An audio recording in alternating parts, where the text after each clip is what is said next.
नमस्कार, जय हिंद साथियों। आप सभी का स्वागत है RLGS स्टडी यूट्यूब चैनल में। आज की वीडियो में हम बात करने वाले हैं भाग नंबर 1 वैदिक सभ्यता। तो भाग नंबर 1 में वैदिक सभ्यता के बारे में हम बात करेंगे, जिसमें हम मुख्यतः 4 वेदों के बारे में बात करेंगे और उपनिषदों के बारे में बात करेंगे। यानी जो आपका प्रारंभिक वैदिक काल है या फिर जो आपका ऋग्वेदिक आपका जो काल है उसके बारे में हम बात करने वाले हैं। प्रत्येक वेद का ब्राह्मण ग्रंथ, प्रत्येक वेद का उपनिषद और आपका जो है प्रत्येक वेद का उपवेद प्लस आपके वेदों के बारे में हम इस वीडियो के अंदर बात करेंगे। प्लस आपका जो उत्तर वैदिक काल है उसके लिए हम पार्ट नंबर 2 में बात करेंगे।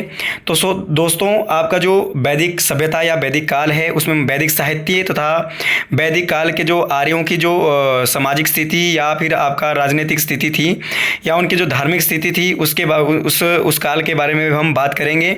तो देखते हैं, वैदिक जो सभ्यता है काफ़ी ज़्यादा इंपॉर्टेंट टॉपिक आपका रहने वाला है एग्ज़ाम की दृष्टि से, ऑल कॉम्पिटिटिव एग्ज़ाम के लिए। तो दोस्तों आगे बढ़ते हैं। सबसे पहले हम बात करें वैदिक सभ्यता में। तो वैदिक सभ्यता को जो है आपका ऋग्वैदिक आपका वैदिक जो सभ्यता है उसको स्रोतों के आधार पर जो है 2 भागों में विभाजित किया जाता है, जिसमें पहला है आपका आरंभिक वैदिक काल या ऋग्वैदिक काल इसे कहते हैं, जिसका जो टाइम पीरियड था दोस्तों वो 1500 से लेके 1000 ईसा पूर्व जो है इसका टाइम पीरियड माना जाता है। किसका? आरंभिक वैदिक काल या ऋग्वैदिक काल का। यानी जिस काल में ऋग्वेद की रचना हुई या फिर आपके जो उसके ब्राह्मण ग्रंथों को लिखा गया या अन्य ग्रंथों को लिखा गया या फिर उपनिषदों को लिखा गया, वो टाइम पीरियड था दोस्तों 1500 से लेके 1000 ईसा पूर्व। उसी के बाद अगला जो टाइम आता है वो आपका दूसरा जो पार्ट है इसका उत्तर वैदिक काल, यानी ऋग्वेद के या फिर इस 1500 से लेके हजार जो BC है इसके बाद का जो टाइम है उसे उत्तर वैदिक काल कहते हैं, जिसका जो टाइम पीरियड है 1000 से लेके 500-600 ईसा पूर्व तक माना जाता है। तो सबसे पहले हम इस वीडियो में बात करने वाले हैं ऋग्वैदिक काल के बारे में। तो ऋग्वैदिक काल में अगर हम बात करें तो इसका, जैसे कि मैंने अभी आपको बताया कि जो टाइम पीरियड है 1500 से लेके 1000 ईसा पूर्व तक इसका टाइम पीरियड माना जाता है।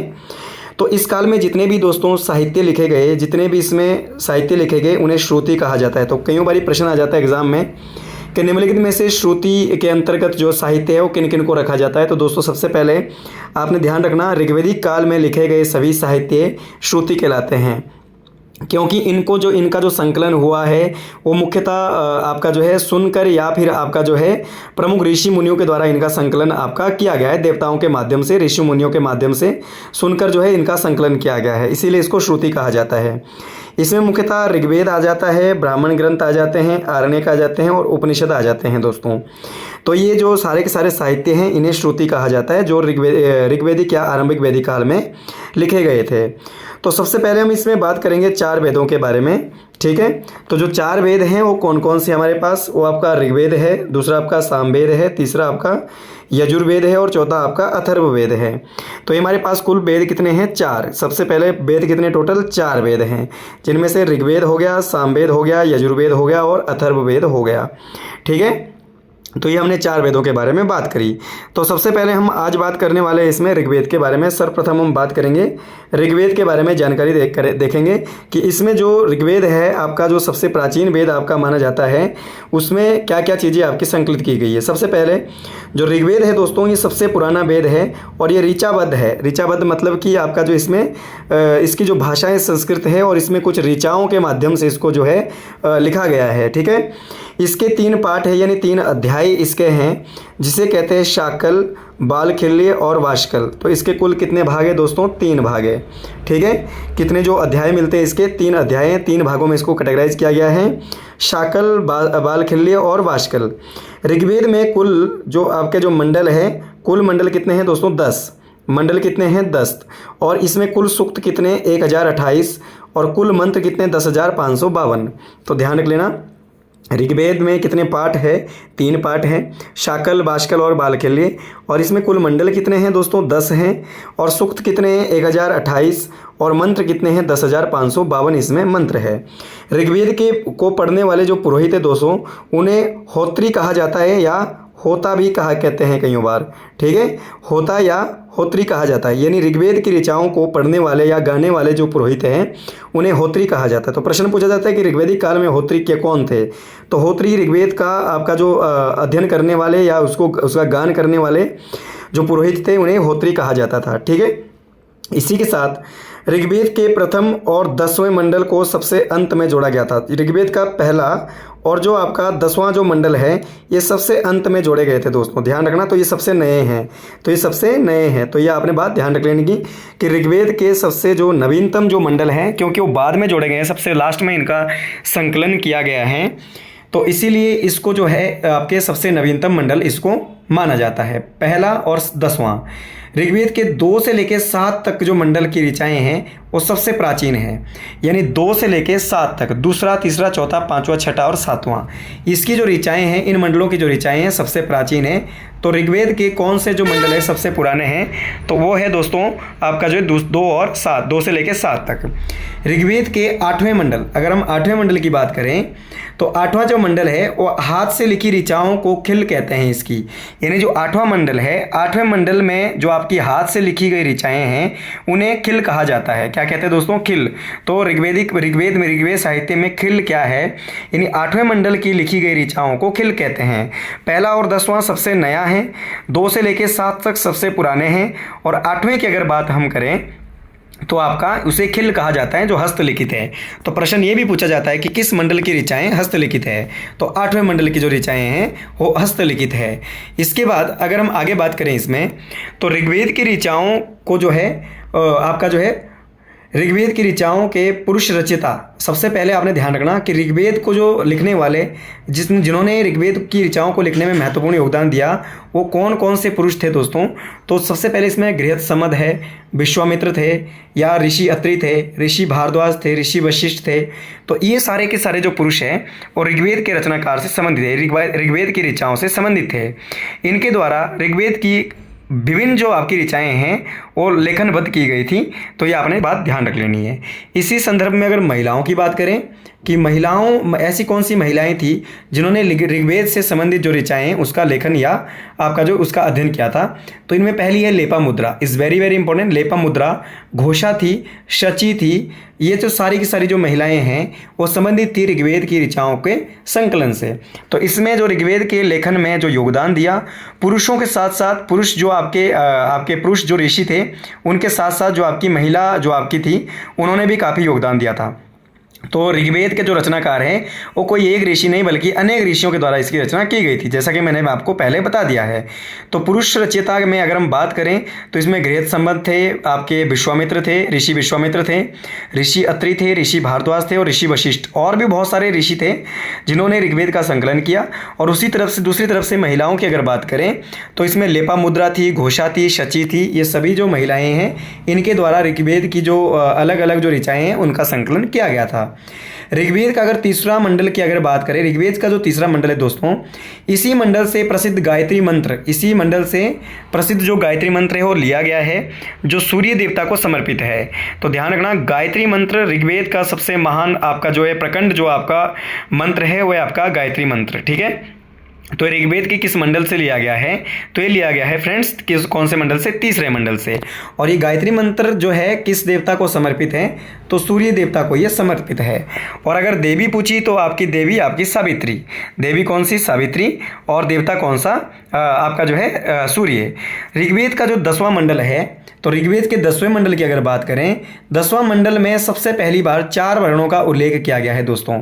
तो ऋग्वेद का जो चौथा मंडल है उसमें 4 वर्ण यानी ब्राह्मण, क्षत्रिय, वैश्य और शूद्र, इन 4 वर्णों का जो है उल्लेख किया गया है।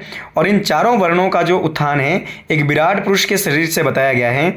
ऐसा कहा जाता है कि इस विराट पुरुष यानी ब्रह्मा के आपके जो मुख से वो उत्पन्न माना जाता है ब्राह्मण, और आपकी भुजाओं से उत्पन्न माना जाता है क्षत्रिय, जंघा से उत्पन्न माना जाता है वैश्य, और पैरों से उत्पन्न माना जाता है शूद्र। तो जिस हिसाब से आपके जो है ये 4 वर्ण उत्पन्न हुए तो उसको उसी हिसाब से क्या है कैटेगराइज आगे विभाजित किया गया था, क्योंकि उत्तर वैदिक काल में ये जो 4 वर्ण हैं ये जातियां और उपजातियां में आगे जाके विभाजित हो जाते हैं। परंतु ऋग्वेद में किसी प्रकार की कोई जातियों का उल्लेख नहीं किया गया है। यहाँ केवल इनको कार्य से संबंधित जो है अलग अलग भागों में कैटेगराइज किया गया है। उनके अलग अलग कार्यों को देखते हुए उनके अलग अलग जो भाग हैं उनमें उनको रखा गया था, जबकि जाति प्रथा का इसमें कोई किसी प्रकार का उल्लेख ऋग्वेदिक काल में नहीं था। इसी के साथ अगर हम आगे बात करें तो ऋग्वेद जो है, ऋग्वेद के मंडल और उनके रचयिता, सबसे पहले आपने ध्यान रखना ऋग्वेद के कुल कितने मंडल बताए मैंने आपको, 10। तो 10 के 10 जो मंडल है उनको किसके द्वारा संकलित किया गया या किनके द्वारा लिखा गया, तो इस वीडियो में हम ये बात जानने वाले हैं। तो पहला जो मंडल थे वो थे मधुचमद और या फिर आपका मेघातिथि, मेधा नहीं बल्कि मेघातिथि, ठीक है। मेघातिथि या ऋषि का नाम है ये, मधुचमद और मेघातिथि जो ऋषि थे उनके द्वारा ऋग्वेद का पहला मंडल आपका जो है संकलित किया गया या रचा गया। दूसरे मंडल के जो रचयिता थे गृहस्थसम्मत थे। तीसरे मंडल के ऋषि विश्वामित्र थे। चौथे मंडल के ऋषि वामदेव और पांचवें मंडल के ऋषि अत्रि थे। तो ये आपने ध्यान रख लेना, पहला जो मंडल है वो आपके मधुचमद या मेघातिथि, दूसरे के थे गृहस्थसम्मत, तीसरे के थे विश्वामित्र, चौथे के वामदेव और पांचवें के ऋषि अत्रि। छठे की अगर बात करें तो ऋषि भारद्वाज, इनके द्वारा जो है ऋग्वेद का छठा मंडल आपका जो है उसकी रचना की गई। सातवें जो मंडल थे वो ऋषि वशिष्ठ के द्वारा वो आपका संकलित किया गया था। और आपका जो आठवां मंडल है ऋषि कणव या अंगिरस के द्वारा जो है इसका संकलन किया गया था। नौवां जो मंडल है वो सोम देवता को समर्पित है और सोम देवता के द्वारा ऐसा कहते हैं कि इसका संकलन किया गया था। और जो 10वां मंडल है दोस्तों वो आपका बिमदा, शची और इंद्र देवता के द्वारा इसको लिखा गया था, या फिर इन्हीं देवता को ये मंडल जो है वो समर्पित है। तो कईयों बार आ जाता है क्वेश्चन कि 9वां मंडल निम्नलिखित में से किस देवता को समर्पित है, तो ये है दोस्तों किसको, सोम देवता को। और 10वें मंडल का जो पुरुष सूक्त है उसमें मैंने आपको बताया है कि उसमें 4 वर्णों का उल्लेख किया गया है, ठीक है। कितने वर्णों का उल्लेख किया गया है दोस्तों, 4 वर्णों का उल्लेख किया गया है। तो आई होप आपको ऋग्वेद के बारे में समझ आ गया होगा कि ऋग्वेद के अंदर निम्नलिखित में से कौन कौन सी चीज़ों का जो है आपका उल्लेख मिलता है और कौन से मंडल में कौन से मंडल के कौन रचयिता थे और किस मंडल में किस चीज़ के बारे में उल्लेख किया गया है। हालांकि आगे जब हम इसकी ऋग्वेदिक काल की सामाजिक, आर्थिक और राजनीतिक स्थिति पढ़ेंगे तब भी हम इसके बारे में बात करेंगे कि ऋग्वेद में कौन सी नदी का उल्लेख कितनी बार आया है, कौन सी वस्तु का उल्लेख कितनी बार आया है, सबसे ज़्यादा उल्लेख किस चीज़ का आया है। तो अगली वीडियो में हम वो भी बात करने वाले हैं। अभी हम इसका बेसिक देख लेते हैं कि आपका जो वेद हैं, वेदों के अंदर क्या क्या चीज़ें संकलित की गई थी। इसके बाद अगर दूसरा जो वेद है हमारे पास वो है यजुर्वेद। कौन सा दोस्तों, यजुर्वेद। तो यजुर्वेद जो है इसमें यज्ञों और संस्कारों से संबंधित जो नियम है, जितने भी दोस्तों यज्ञ होते हैं, चाहे वो राजस्व यज्ञ था, चाहे वो वाजपेयी यज्ञ था, चाहे वो अश्वमेध यज्ञ था, ठीक है। और जितने भी संस्कार है दोस्तों, 16 के 16 संस्कार, यानी अपने जितने भी 16 के 16 संस्कार होते हैं जन्म से लेकर मृत्यु तक, तो उन संस्कारों के नियमों और यज्ञ के नियमों और विधियों का इसमें उल्लेख किया गया है यजुर्वेद में, ठीक है। इसे कर्मकांड प्रधान वेद भी कहा जाता है कि क्योंकि जन्म और मृत्यु से संबंधित मनुष्य के द्वारा या मानव के द्वारा हिंदू धर्म में जितने भी कर्मकांड किए जाते हैं वो सारे के सारे जो है वो यजुर्वेद में बताए गए हैं, इसीलिए इसे कर्मकांड प्रधान वेद कहा जाता है। ये एकमात्र वेद ऐसा है जो गद्यांश और पद्यांश दोनों में लिखा गया है, जो गद्यांश और पद्यांश दोनों में लिखा गया है, यानी इसका कुछ भाग गद्यांश है, ठीक है, और कुछ भाग पद्यांश। गद्यांश का मतलब होता है एक लेख की तरह, एक कहानी की तरह, ठीक है, जिसमें केवल अर्थ बताए गए हैं, ठीक है, और जिसमें केवल मंत्रों के अर्थ बताए गए हैं, ठीक है। तो अर्थ को हम गा नहीं सकते हैं, बल्कि जो पद्यांश है, पद्यांश होता है एक जिसकी एक अपनी एक लय या धुन होती है, जैसे एक कविता होती है, तो मंत्र उसमें केवल मंत्र लिखे जिसको हम गा सकते हैं, ठीक है, जिसकी अपनी एक लाइमिंग होती है। जैसे कविताएं होती है तो दोस्तों कविताओं की अपनी एक लाइमिंग होती है, ठीक है, तो उसको हम पद्यांश बोलते हैं। क्या बोलते हैं? पद्यांश। पद्यांश मतलब कि जिसकी एक अपनी लय होती है, धुन होती है, ठीक है। और गद्यांश होता है जो केवल एक कहानी या लेख के रूप में होता है। तो इसके आपके ये कैसा वेद है जो गद्यांश और पद्यांश दोनों में है। इसके दोस्तों 2 भाग है, एक है कृष्ण यजुर्वेद और दूसरा है शुक्ल यजुर्वेद। तो कृष्ण यजुर्वेद और शुक्ल यजुर्वेद किसके हैं? यजुर्वेद के हैं। कृष्ण यजुर्वेद की अगर हम बात करें तो इसमें ये पद्यांश में लिखित है, ये केवल किसमें? पद्यांश। इसमें केवल मंत्र ही मंत्र लिखे गए हैं दोस्तों। तो जब ये मंत्र ही मंत्र लिखे गए हैं तो केवल मंत्रों को गाकर ही इसमें जो है वो आपका जो है पढ़ा जा सकता है। और जो शुक्ल यजुर्वेद है, इसका जो दूसरा पार्ट है शुक्ल यजुर्वेद, इसमें जो है मंत्र के साथ साथ उसके अर्थ भी बताए गए। मंत्र मतलब ये गाए जा सकते हैं और अर्थ मतलब ये पढ़े जा सकते हैं, इसीलिए गद्यांश और पद्यांश दोनों में है, ठीक है। इसका जो कौन सा भाग ऐसा है जो गद्यांश और पद्यांश दोनों में है, तो वह है आपका आपका शुक्ल यजुर्वेद, और केवल पद्यांश में जो है वो कौन सा है, कृष्ण यजुर्वेद। ये आपने बात ध्यान रख लेना है, ठीक है। इसी के साथ अगर हम आगे बात करें तो यजुर्वेद के जो उच्चारण करने वाले जो पुरोहित हैं उन्हें अधर्व्यू कहा जाता है। तो ध्यान रखना दोस्तों, अधर्व्यू कौन होते हैं या फिर अधर्व्यू किसे कहा जाता है, जो आपका जो यजुर्वेद के उच्चारण करने वाले पुरोहितों को या अध्ययन करने वाले या गायन करने वाले पुरोहितों को अधर्व्यू कहा जाता है। इसमें कुल 40 अध्याय हैं और इसमें कुल 1975 मंत्र है। कितने मंत्र है दोस्तों, 1975 मंत्र है यजुर्वेद में, और इसे कर्मकांड प्रधान वेद माना जाता है। तो ये हमने बात करी यजुर्वेद के बारे में। तीसरा जो प्रमुख वेद है हमारे पास वो है सामवेद। कौन सा वेद दोस्तों, सामवेद। तो सामवेद को अगर बात करें तो इस वेद को भारतीय संगीत कला, साम का अर्थ ये होता है मधुर गीतों का संग्रह। साम का अर्थ क्या होता है दोस्तों, मधुर गीतों का संग्रह है, और इसमें जो है इसी कारण से इसे भारतीय संगीत कला का प्रमुख स्रोत माना जाता है, क्योंकि भारतीय संगीत कला की जो उत्पत्ति है वो आपकी सामवेद से मानी जाती है। इसी कारण से इसका जो उच्चारण करने वाले पुरोहितों को उद्गाता कहते हैं। उद्गाता किसे कहते हैं दोस्तों, जो आपके सामवेद है उसमें जो उसके जो मंत्र का उच्चारण करने वाले या फिर उसके मंत्र का अध्ययन करने वाले या गायन करने वाले जो पुरोहित हैं उसे उद्गाता कहा जाता है। और संगीत के जितने भी 7 स्वर है, सा रे गा मा पा धा नी, तो जितने भी आपके जो स्वर है 7 स्वर जो संगीत के होते हैं उनकी उत्पत्ति सामवेद से ही मानी जाती है। इसीलिए भारतीय संगीत कला का जो आपका प्रमुख स्रोत है वो किसे माना जाता है, वो सामवेद को माना जाता है कि भाई आपका जो भारत की जो संगीत कला है, भारतीय संगीत कला है, वो चाहे कौन से भी राग है, चाहे आपको किसी प्रकार का राग है, तो आपके वो सामवेद से उत्पन्न माने जाते हैं। तो ये हमने बात करी सामवेद के बारे में। सामवेद के से संबंधित अगर हम आगे बात करें तो इसमें कुल जो है 1875 मंत्र है दोस्तों। कितने मंत्र हैं, 1875 मंत्र है, और जिसमें से केवल 1504 मंत्र जो है ऋग्वेद से लिए गए हैं दोस्तों। इसमें इसके कुल मंत्रों में से 1575 मंत्रों में से 1875 मंत्रों में से 1500 जो 4 मंत्र है वो ऋग्वेद से लिए गए, और बाकी इसके अपने मंत्र हैं। तो सबसे ज़्यादा जो मंत्र है वो आपके ऋग्वेद से लिए गए हैं। इसके ब्राह्मण ग्रंथ की अगर बात करें, इसका जो अपना ब्राह्मण ग्रंथ है वो है पंचविश। कौन सा है, पंचविश। और इसका जो उपनिषद है दोस्तों वो है छांदोग्य। कौन सा, छांदोग्य। क्योंकि हर वेद का अपना एक ब्राह्मण ग्रंथ है और हर वेद का अपना एक उपनिषद होता है, हर वेद का अपना एक उपवेद होता है, और हर वेद का अपना एक आरण्यक होता है, ठीक है। तो ये भी आपने बात ध्यान रख लेना। ये जो उपनिषद है या फिर ब्राह्मण ग्रंथ है, जो ये आरण्यक है, ये वेदों को सरल और ईजी बनाने के लिए इनका संकलन बाद में किया गया था दोस्तों, ठीक है। तो इसका जो आपका सामवेद का जो आपका ब्राह्मण ग्रंथ है उसे कहते हैं पंचविश, और इसका जो उपनिषद है उसे कहते हैं छांदोग्य। ये था आपका सामवेद के बारे में।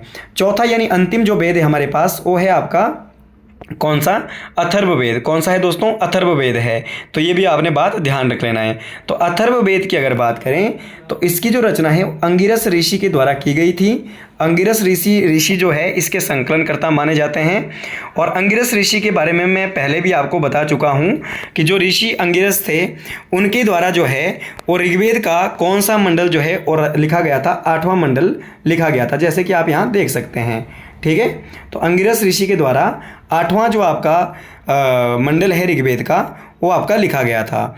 तो अंगिरस ऋषि के द्वारा अथर्ववेद की भी रचना मानी जाती है। ऐसा कहते हैं कि इसकी जो रचना है वो आपकी सबसे बाद में हुई थी, और इसकी जो रचना है वो कुरुक्षेत्र में हुई थी।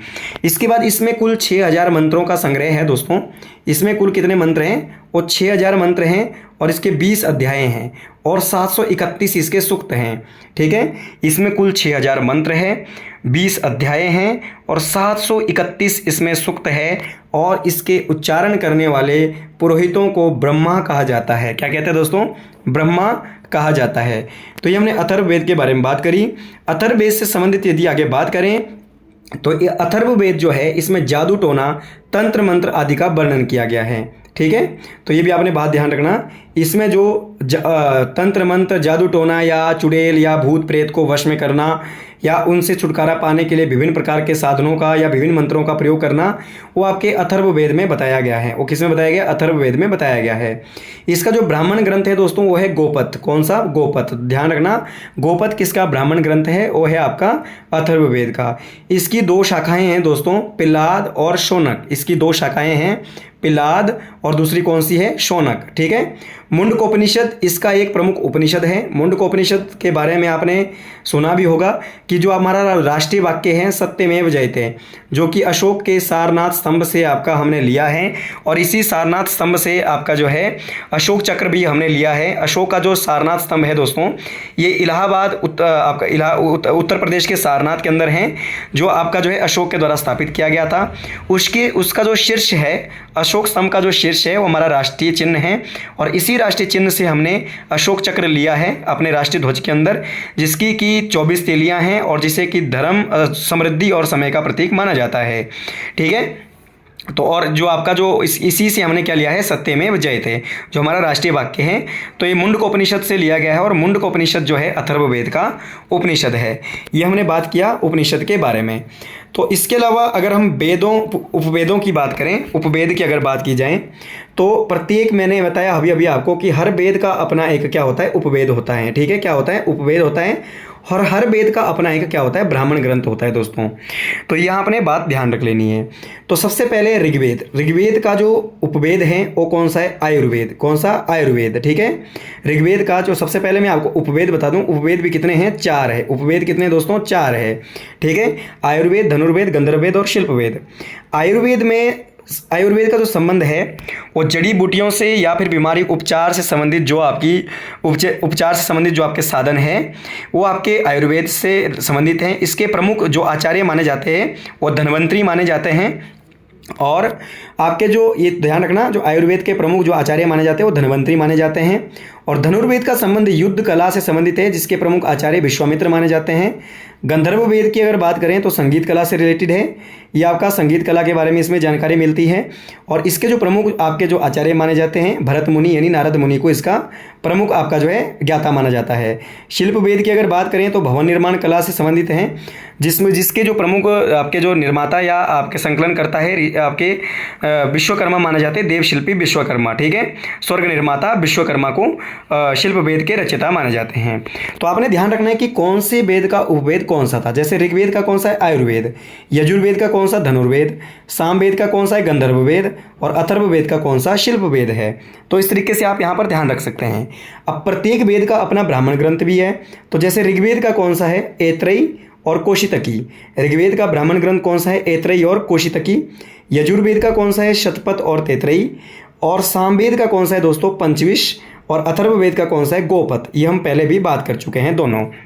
ठीक है, तो ये थे आपके किसके बारे में, ब्राह्मण ग्रंथ प्लस उपवेद प्लस वेदों के अपने अपने उपवेद और अपने अपने ब्राह्मण ग्रंथ। तो आई होप आपको वीडियो पसंद आया होगा। अगर वीडियो पसंद आया तो वीडियो को लाइक कर लीजिएगा, सब्सक्राइब कर लीजिएगा चैनल को, और शेयर जरूर कर लीजिएगा।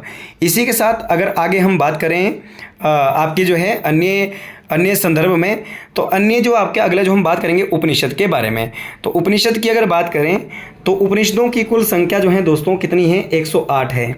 उपनिषदों की कुल संख्या कितनी है, 108 है। ये वेदों के सबसे अंत में लिखे गए थे। उपनिषद जितने भी है ये वेदों के सबसे अंत में लिखा गया था, इसीलिए इनको वेदांत भी कहा जाता है। वेदों का अंतिम भाग है, इसीलिए इनको वेदांत कहा जाता है। किसको, उपनिषद को। इनकी भाषा कैसी है दोस्तों, संस्कृत। और स्रोत जो है 4 वेद, ऋग्वेद, यजुर्वेद, सामवेद, अथर्ववेद। मैंने पहले ही बताया है कि आपको आपका जो प्रत्येक जो वेद है उनका अपने अपने उपनिषद है, अपने अपने क्या है, उपनिषद है। इनकी संरचना की अगर बात करें तो इनका जो ये मुख्यतः संवाद शैली में है। संवाद शैली का मतलब होता है आपस में डिस्कशन करना। ठीक है, या आपस में विचार विमर्श, आपस में क्या है, वाद विवाद करना। तो इसमें गुरु और शिष्य के बीच में प्रश्नोत्तरी रूप में क्या है ये बताए गए हैं कि गुरु और शिष्य का जो संवाद है कि धर्म क्या है, इस तरीके से उसका आंसर देते आगे। तो इस तरीके से जो है आपका ये संवाद शैली में लिखे गए हैं। ठीक है, विषय वस्तु क्या है इनका, आत्मा, ब्रह्म, और आपका जो है संसार का स्वरूप, मोक्ष, अद्वैत और कर्म, पुनर्जन्म। ये पुनर्जन्म के बारे में बताते हैं कि पुनर्जन्म, या फिर संसार के बारे में बताते हैं कि आपका जो ब्रह्म और आपका जो विश्व है उसकी उत्पत्ति कैसे हुई, मोक्ष प्राप्ति किस प्रकार से की जाती है, कर्म और कांडों के बारे में बताता है। प्लस आपका आत्मा और परमात्मा का मिलन से संबंधित इसमें उल्लेख आपका किया गया है। तो ये हमने आज की वीडियो में बात करी है वेदों के बारे में। इसके अलावा पूरा उपनिषदों के बारे में, उसके मंडलों के बारे में, 4 वेदों के बारे में पढ़ा हमने, प्लस आपका ब्राह्मण ग्रंथों के बारे में बात किया। जल्दी ही अगली वीडियो में हम बात करेंगे उत्तर वैदिक काल में लिखे गए साहित्य, जैसे आपके पुराण थे या फिर आपके महाकाव्य है या फिर आपके षट्दर्शन शास्त्र थे, वेदांग है, इन सभी चीज़ों के बारे में हम बात करने वाले। प्लस उत्तर वैदिक काल और ऋग्वैदिक काल की जो संस्कृति है, उनकी जो धार्मिक स्थिति है, राजनीतिक स्थिति है, सामाजिक स्थिति है, उनके बारे में हम अगली वीडियो में बात करने वाले हैं। तब तक के लिए जय हिंद, जय भारत, जय हिमाचल।